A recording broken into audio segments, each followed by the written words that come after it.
The Kavarian Stellar Military Academy orbited a binary star system in neutral space, which was perhaps the most diplomatic way of saying it floated in the middle of nowhere, so that no single species could claim bragging rights. For 300 cycles, it had churned out the galaxy's finest military officers, tacticians, and peacekeepers. The Academy's motto, carved in 17 different languages across its main archway, proclaimed, "Excellence through unity, strength through diversity."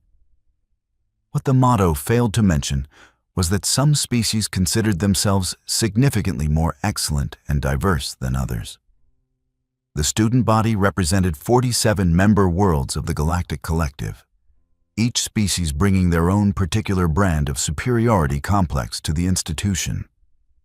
The Vryn, with their 4 arms and natural exoskeletons, dominated the hand-to-hand combat rankings.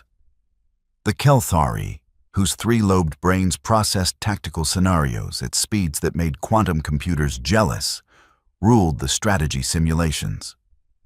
The Morvathi, built like ambulatory mountains with hide thick enough to stop plasma rounds, owned every endurance record worth mentioning.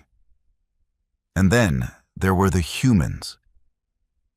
Humans occupied a peculiar position in the Academy's ecosystem.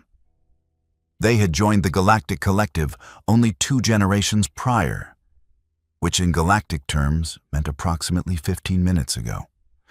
Their homeworld, Earth, carried a Deathworld classification of 7.8 out of 10, a rating that most species found either deeply concerning or utterly hilarious, depending on their disposition. Deathworlds were planets where everything, from the gravity to the wildlife to the weather patterns, seemed personally invested in murdering the inhabitants on a daily basis. Most civilized species evolved on garden worlds, peaceful spheres where the greatest natural threat might be an unusually aggressive pollinating insect, or perhaps a light drizzle. The concept of a planet actively trying to kill its residents struck them as cosmically unfair, like the universe had accidentally set the difficulty to nightmare mode and forgotten to adjust it. Earth, by all accounts, was a nightmare that had gained sentience and developed a creative streak. The Academy had accepted human cadets for the past 5 cycles, and the results had been mixed. They performed adequately in academics, showed surprising aptitude in creative problem-solving, and possessed an almost disturbing capacity for stubbornness. What made them truly noteworthy, however, was their physical capabilities. Humans evolved under 1.0 g gravity, breathed an oxygen-nitrogen atmosphere that would qualify as spicy on most worlds, and came equipped with an adrenaline response that essentially turned them into berserkers when sufficiently motivated. The collective's xenobiologists had published several papers suggesting that humans were less naturally evolved and more deliberately weaponized by a sadistic deity. None of this particularly bothered Cadet Rexith Voron as he stretched his 4 arms in the Academy's primary gymnasium. Rexith was Vryn, a species renowned for their martial prowess and even more renowned for their unshakable belief in their own martial prowess. He stood 7 feet tall, his natural carapace gleaming under the facility's overhead lights, each of his 4 hands wrapped in the traditional combat gloves of his people. "She will fold in the first exchange," Rexith announced to his companions, his voice carrying the harmonic overtones that characterized Vryn's speech. "These Deathworlders are all endurance and no technique. Brute force wrapped in arrogance."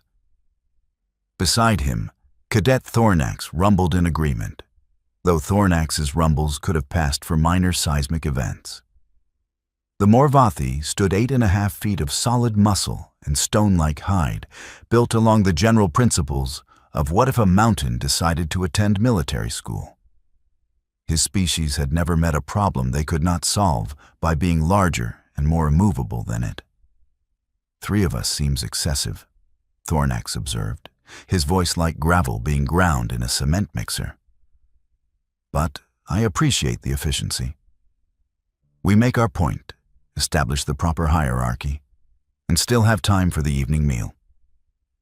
The third member of their trio said nothing, which was typical. Cadet Zil Nth of the Keltharii rarely spoke when calculation served better. Her slender, almost fragile-looking frame belied a nervous system that operated at roughly 3 times the speed of most species. In combat, this translated to reaction times that bordered on precognitive. She had already run 17,000 simulations of the upcoming engagement in her mind, adjusting variables for every possible outcome. The results were not as unanimous as her companions believed, which troubled her. But Zilyenth had learned that sometimes her compatriots needed to learn lessons the hard way. The gymnasium itself was a marvel of engineering, a vast space that could reconfigure its internal structure to simulate environments from across the known galaxy. Today, it had been set to standard configuration. A flat, rubberized floor spanning roughly 200 feet in diameter, surrounded by observation galleries where other cadets had begun to gather. Word had spread, as word always did in an institution filled with young beings desperate for entertainment between classes on orbital mechanics and interspecies diplomatic protocol. So the Vryn finally decided to put the human in her place. Someone muttered in the growing crowd. About time. The way she walks around like she owns the combat courses is insufferable. I heard she broke the endurance record in week 2. Breaking records does not equal combat effectiveness. Those are controlled environments. This is different. Rexith smiled, his mandibles clicking with satisfaction. The human had indeed been making waves since her arrival at the academy, 6 months prior.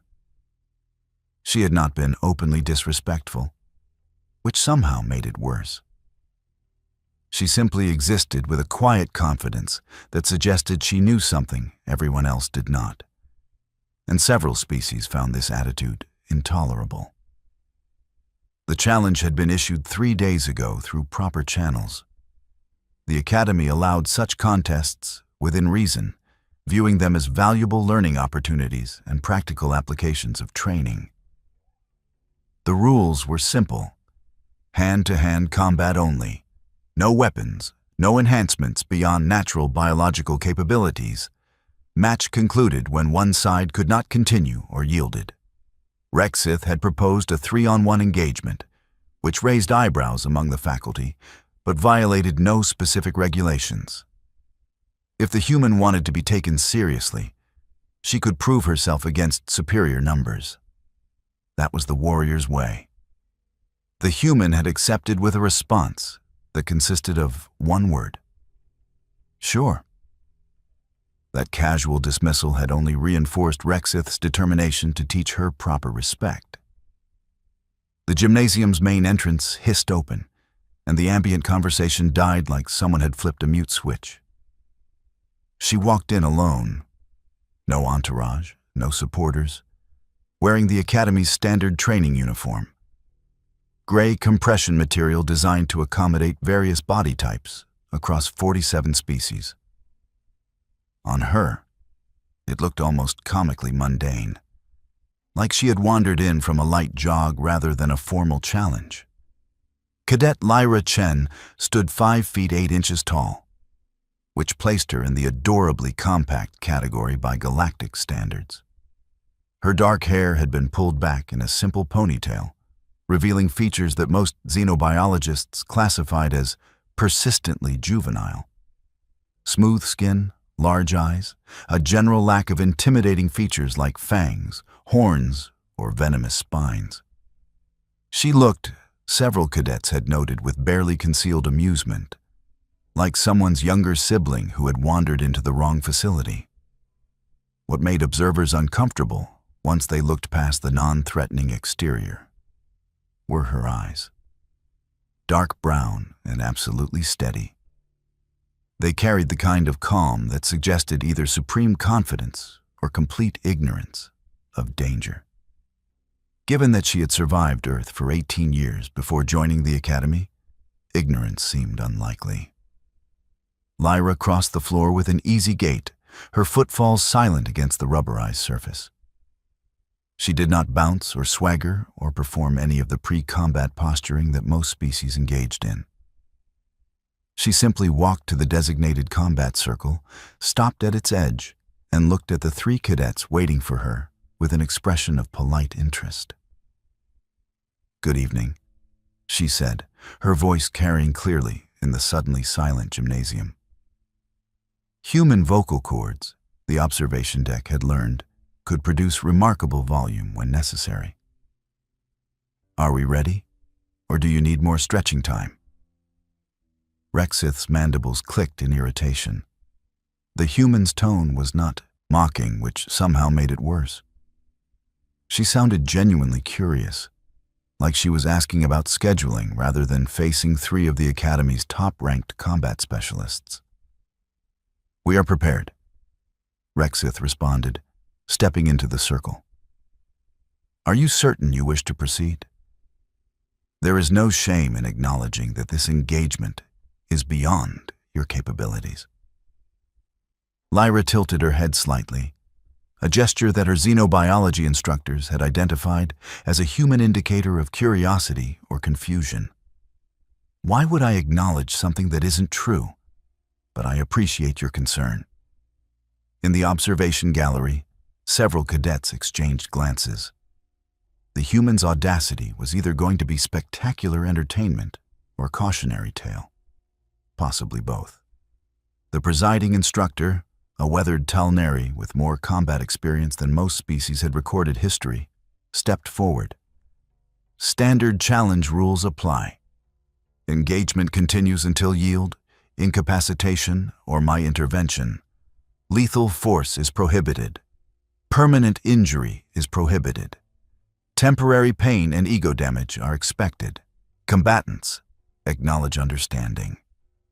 "Acknowledged," the 4 voices responded in unison, though Lyra's came with a slight smile that did absolutely nothing to ease Rexith's growing irritation.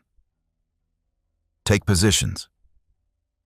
Rexith, Thornax, and Zillenth spread out, forming a triangle around the human.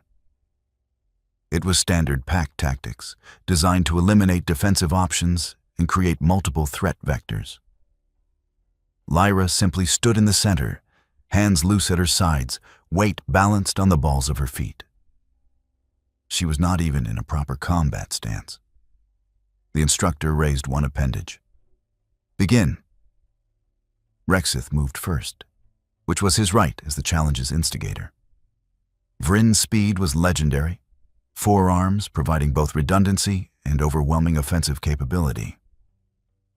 He closed the distance in a blur, high right arm striking for the head, mid-left arm sweeping for the midsection, his other 2 limbs already positioning for follow-up attacks. It was a technique that had earned him top marks in every combat evaluation. Lyra was not there when his strikes arrived. She had dropped low beneath his high strike and pivoted to her left with a speed that made Zillenth's eyes widen in the split second available. The human's legs swept out in a tight arc, her foot connecting with the back of Rexith's leading knee. Vrin's legs bent forward, not backward. Lyra seemed aware of this, because she was not trying to hyperextend the joint. She was simply removing its structural support while Rexith's momentum carried forward. The Vrin cadet's face met the gymnasium floor with a sound that made everyone watching wince in sympathetic pain. Lyra was already moving, rolling to her right as Thornax's massive fist hammered down where she had been standing a microsecond earlier. The impact created a small crater in the supposedly reinforced flooring. "Expensive tastes," Lyra commented, regaining her feet with a fluid motion that looked effortless. Thornax swung again, because Morvathi combat doctrine focused heavily on the principle of hit it until it stops moving, then hit it several more times to be sure. His fist carved through air as Lyra swayed backward, the wind from his punch rippling her hair. The observation deck had gone absolutely silent. Several cadets had their mouths hanging open, which looked particularly dramatic on species with multiple jaws. Zil-Nth entered the engagement with the calculated precision her species was known for.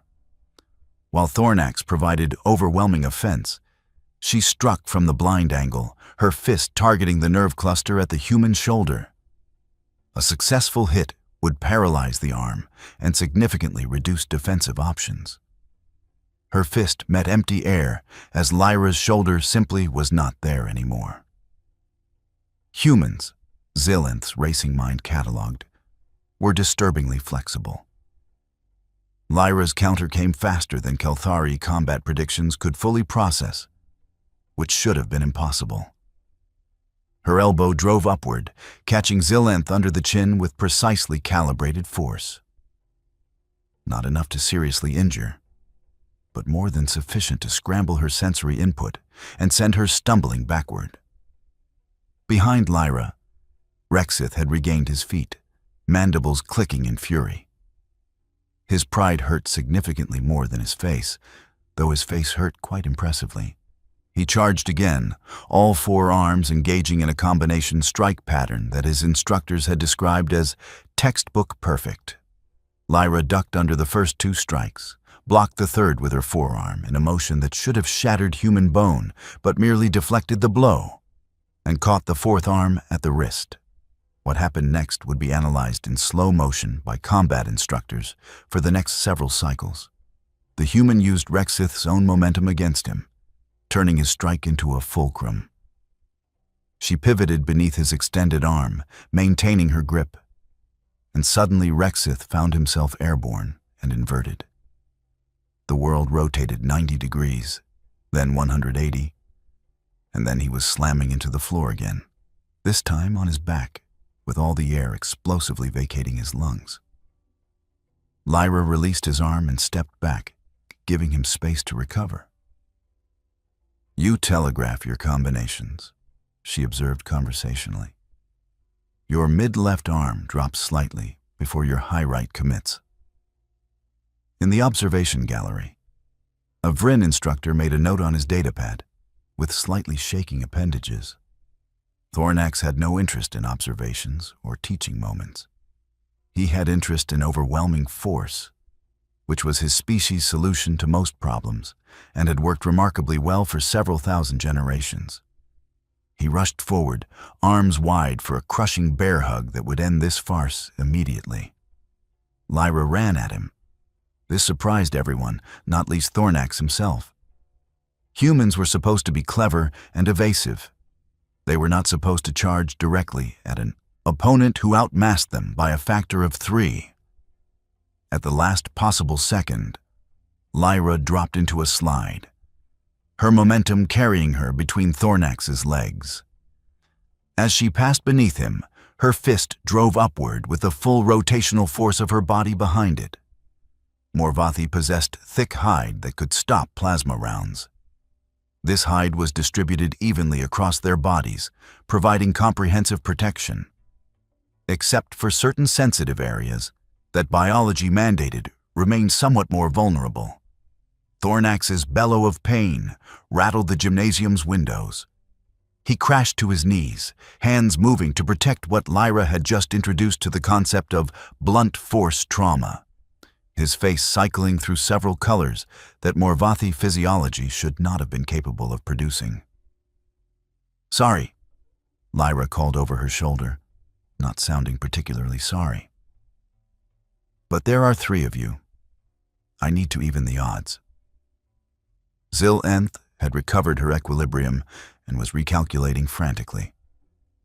The human moved like liquid, transitioned between offensive and defensive postures without telegraphing intent, and struck with precision that suggested either extensive training or combat experience, or both. The Kelthari shifted her approach, abandoning direct engagement in favor of harassment tactics. She would strike, withdraw, circle, strike again, wear the human down through accumulated damage and forced expenditure of energy. Lyra seemed to anticipate the strategy shift.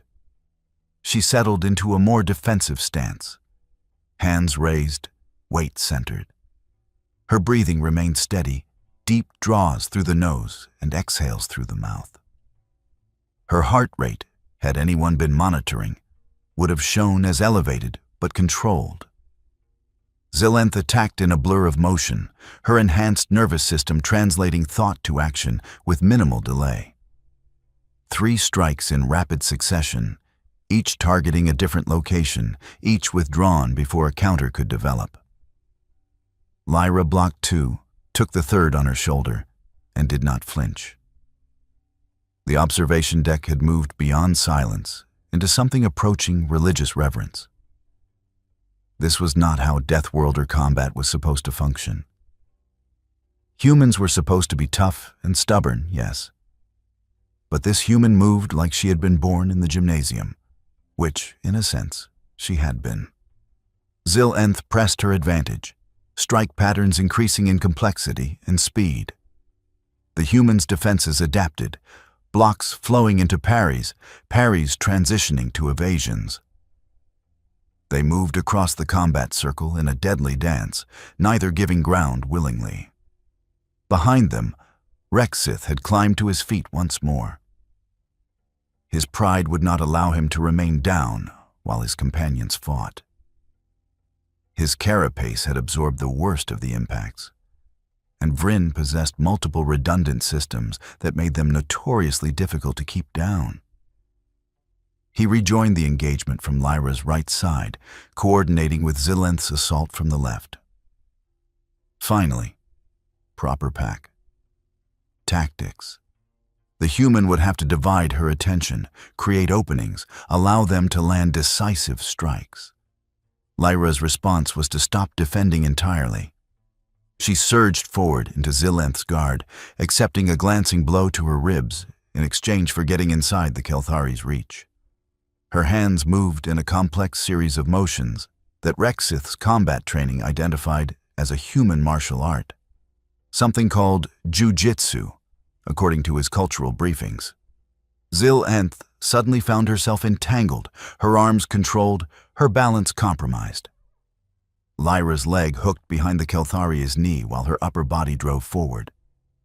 The combined motion resulted in Zillenth experiencing a controlled descent to the floor that was both technically perfect and utterly humiliating.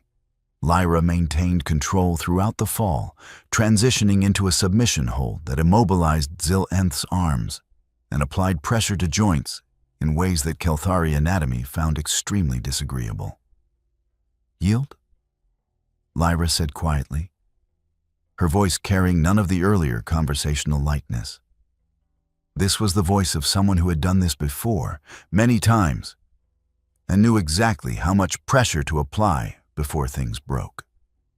"I yield," Zillenth responded immediately, because enhanced nervous systems made pain reception extremely detailed, and she had no interest in discovering the precise limits of her joint flexibility.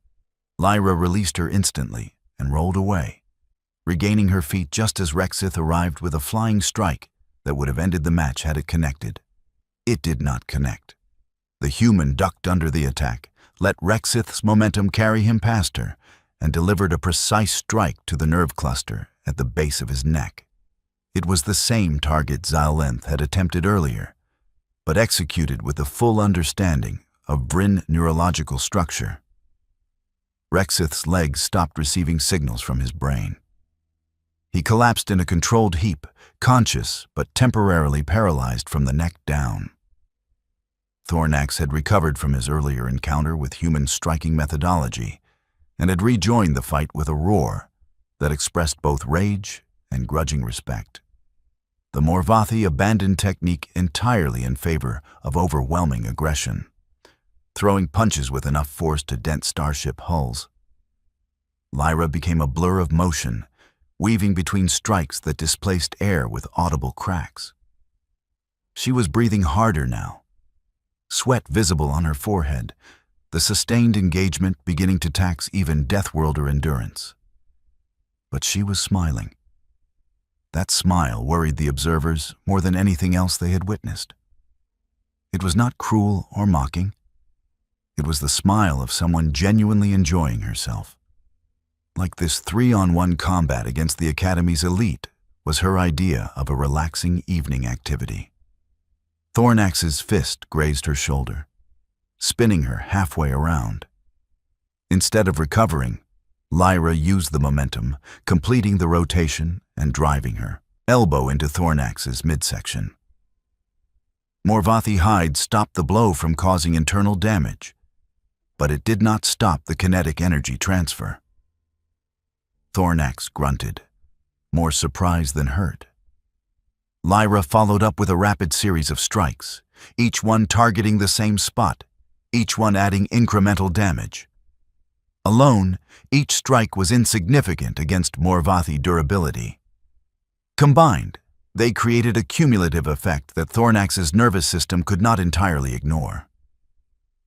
The massive cadet swung again, slower now, fatigue and accumulated pain affecting his timing. Lyra slipped inside his guard, got behind him, and jumped onto his back. What followed was less combat and more rodeo. Thornax bucked and spun, trying to dislodge his passenger. Lyra wrapped her legs around his torso, one arm secured around his neck, and held on with the grim determination that had allowed humanity to domesticate animals that were larger, faster, and significantly more interested in murder. "This is undignified," Thornax rumbled, reaching back to grab the human. "Extremely," Lyra agreed, adjusting her hold to avoid his grasping hands. "But effective. Yield?" "Morvathi do not yield." "Okay. But you are going to pass out in about 30 seconds. Blood flow to the brain is kind of important, even for you guys." Thornax attempted to respond, but found his voice becoming distant and tinny. His vision narrowed at the edges, darkness creeping in from the periphery. His legs wobbled. 20 seconds. Lyra updated helpfully. The mighty Morvathi took 2 more stumbling steps and collapsed forward. Lyra rode him down, maintained the hold for another few seconds, then released and rolled clear. She stood slowly, hands on her knees, breathing hard. Sweat dripped from her face, and her uniform bore scuff marks from the engagement. One of her eyebrows was bleeding slightly, where Zil-Enth had landed a good strike. Around her, 3 of the Academy's top-ranked combat cadets lay in various states of defeated confusion. The entire engagement had lasted 4 minutes and 37 seconds. The presiding instructor stepped into the circle, his expression carefully neutral. Match concluded. Medical team, attend to the injured. Medical personnel rushed onto the floor, scanners already active, checking for serious damage. Thornax was breathing normally and would wake in a few minutes with nothing worse than a headache and severely wounded pride. Rexith's nervous system was already rebooting, sensation returning to his extremities. Zil-Enth sat up on her own, rubbing her shoulders and staring at the human with a new expression. It looked remarkably like respect. Lyra walked to the edge of the combat circle, grabbed a water bottle someone had left on the sidelines, and drank deeply. Her hands, observers noted, were absolutely steady despite the extended combat. The observation gallery had erupted in chaos. Voices raised in 17 different languages, some angry, some excited, all confused. Several cadets were frantically reviewing footage on their personal devices, trying to understand what they had just witnessed. In one corner, a group of Vryn instructors huddled together, their mandibles clicking in agitated discussion. "Did you see her footwork?" The joint manipulation was textbook perfect, better than textbook. 4 minutes against 3 elite combatants. By the ancestors, what do they teach on that Deathworld? The answer, had they asked, was survival.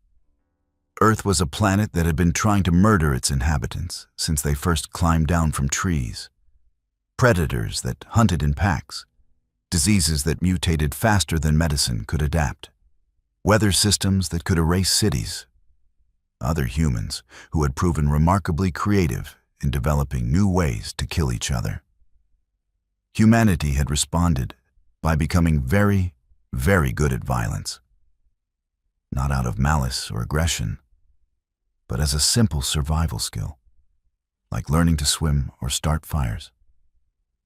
Every human child learned to fall safely, to roll with impact, to understand leverage and balance. Most studied at least basic self-defense. Those who pursued it seriously, as Lyra had, became something that made the galaxy uncomfortable. They became efficient. The presiding instructor approached Lyra as the medical team cleared the other combatants from the floor. An impressive performance, Cadet. Thank you, sir. Though perhaps excessively so. This was meant to be a learning opportunity, not a demonstration of complete dominance. Lyra took another drink of water, considering her response. Sir, they came at me 3-on-1. If I had held back, they would not have learned the lesson they needed to learn. And what lesson is that? That Deathworld classification cuts both ways. Yes, our planet is dangerous, but that danger makes us dangerous too. She glanced at the 3 recovering cadets. They thought I was a liability. Now they know different. The instructor made a noise that might have been approval or indigestion. With Talnari, it was difficult to tell. You could have simply defeated them. The additional commentary was unnecessary. Respectfully disagree, sir. I need them to understand that this wasn't luck or berserker rage. I knew what I was doing every second. They need to process that. You are making enemies, Cadet. With respect, sir, I am making them think. There is a difference. The instructor regarded her for a long moment, then nodded slowly. Dismissed. Report to medical for a standard post-combat evaluation. Lyra saluted, finished her water, and headed for the exit. The crowd parted before her, cadets from a dozen species suddenly finding themselves with urgent business elsewhere. In the medical bay, Thornax sat on an examination table, his massive frame making the furniture look like children's toys. A scanner hummed over his torso, checking for internal damage. She fights like a demon, he rumbled to Rexith, who occupied the next table over. She fights like someone who has done this many times before.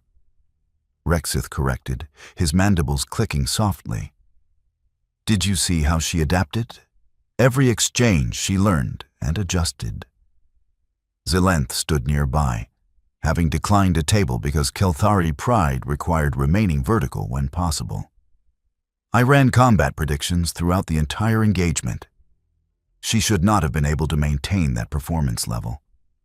Her heart rate should have spiked, her decision-making should have degraded, she should have made mistakes. But she did not, Thornax noted. No, she did not. Zilenth's expression shifted to something approaching academic curiosity. I wished to review the engagement footage. There are 17 distinct moments where her tactical decisions contradicted optimal choices according to my predictions, yet each resulted in advantageous positioning. She was not following collective combat doctrine. Rexith said slowly, understanding dawning. She was following human doctrine, which we do not have in our training databases. We do now, Thornax pointed out. That entire engagement was recorded. The 3 cadets looked at each other, wounded pride giving way to professional interest. They had been beaten, decisively, but they had also witnessed something remarkable. The human had not simply overcome them through superior physicality. She had outthought them, outadapted them, and done it while maintaining tactical awareness against 3 simultaneous threats. It was, they grudgingly admitted, impressive. In her quarters later that evening, Lyra sat at her desk, reviewing her own combat footage. Every mistake catalogued, every inefficiency noted. She had performed adequately, but adequately was not good enough. Earth had taught her that lesson early and repeatedly. Her personal communicator chimed, displaying a message from her instructor. "Congratulations on your victory. Be advised that formal challenge requests from other cadets have increased by 400% in the past 3 hours. You have made yourself very popular." Lyra smiled at that, reading the subtext clearly. She had proven herself, yes, but she had also painted a target on her back. Every cadet who thought they could do better than Rexith's team would want to try. Good. She needed the practice. Her fingers moved across the keyboard, typing a response. "I look forward to meeting them, sir. My schedule has plenty of openings." She sent the message, shut down her terminal, and prepared for sleep. Tomorrow would bring classes on starship operations, xenobiology, and diplomatic protocol. The usual academy curriculum designed to turn raw cadets into collective officers. But tonight, in gymnasiums and common rooms across the academy, conversations were happening in hushed tones in 17 languages. Did you see how she moved? The speed was remarkable, but the precision was terrifying. 3 of them, 3 elite combatants, 4 minutes. They say her planet has gravity 30% higher than standard. They say her planet has predators that hunt in coordinated packs. They say her species went from throwing rocks to splitting atoms in 10,000 cycles. 10,000. What kind of species does that? A dangerous one. In the faculty lounge, instructors held their own discussions with considerably more context and significantly less hyperbole. "We need to adjust our training protocols," the Vryn combat master insisted. "If one human can perform at that level, others will follow. We cannot have them dominating every physical competition." "Why not?" asked the Talneri strategic instructor. "The Academy's purpose is to produce excellent officers. If humans excel in combat roles, that serves the collective's interests. It serves the collective's interests if other species do not begin viewing humans as threats rather than allies," the Vryn countered. "There is already talk. Deathworlder. Aggressive. Dangerous. We must be careful how this perception develops." The Talneri instructor regarded his colleague with the patience of someone who had been teaching warfare for longer than most species had possessed spaceflight. "The perception is already developed. Earth's classification is public knowledge. The question is not whether humans are dangerous. Their planet has answered that. The question is whether they are honorable, trustworthy, and committed to collective ideals. And today's demonstration proves that? Today's demonstration proves that when challenged, that particular human responded with precisely calibrated force, stopped immediately when opponents yielded, and showed concern for their well-being afterward. That, colleague, is exactly what we want in collective officers." The conversation continued late into the night, as such conversations did, rehashing the same points from different angles while the binary stars wheeled overhead and the Academy continued its eternal orbit through neutral space. In the years that followed, historians would point to that evening as a turning point in human collective relations. The moment when humanity stopped being the new member, the uncertain addition, the species that maybe did not quite belong. 3 cadets had challenged the Deathworlder to prove a point. She had proven a different one entirely. The galaxy had spent centuries believing that civilized behavior and physical prowess were inversely correlated. That species became refined and cultured by leaving violence behind. That true advancement meant transcending one's aggressive instincts. Earth had not transcended anything. Humanity had simply learned to aim their aggression more carefully. In the gymnasium the next morning, Lyra arrived early for her scheduled combat practice. The space was empty, except for one figure waiting in the combat circle. Cadet Rexith Voran stood at attention, all four arms held in the formal Vryn salute. "I wish to request training," he said as Lyra approached. "Last night, you identified flaws in my combination patterns. I would learn to correct them." Lyra studied him for a moment, noting the sincerity in his stance, the absence of wounded pride in his voice. She smiled. "Sure," she said, stepping into the circle. "But I warn you, I am a terrible teacher. I tend to demonstrate by example. I learn best through pain and repetition," Rexith replied. "Then we will get along perfectly." They began to spar, slowly at first, Lyra walking him through the mechanical flaws in his technique. Other cadets began to arrive for their scheduled sessions, stopping to watch the Deathworlder working patiently with the Vryn who had challenged her just hours before. Word spread, as it always did. By the end of the week, Lyra's informal combat classes had a waiting list. By the end of the month, the Academy had formally added Human Close Combat Doctrine to the curriculum. By the end of the year, 17 species had revised their threat assessment protocols regarding Earth. And somewhere, in neutral space, orbiting a binary star system that belonged to no one and everyone, the Kavarian Stellar Military Academy continued its mission of producing excellent officers. It just had to adjust its definition of excellence to account for the fact that sometimes the scariest thing in the galaxy wore a ponytail and called itself human. The 3 cadets who had learned this lesson firsthand graduated with honors, went on to distinguished careers in the collective military, and never, ever forgot the day they hit the wall before the bell rang.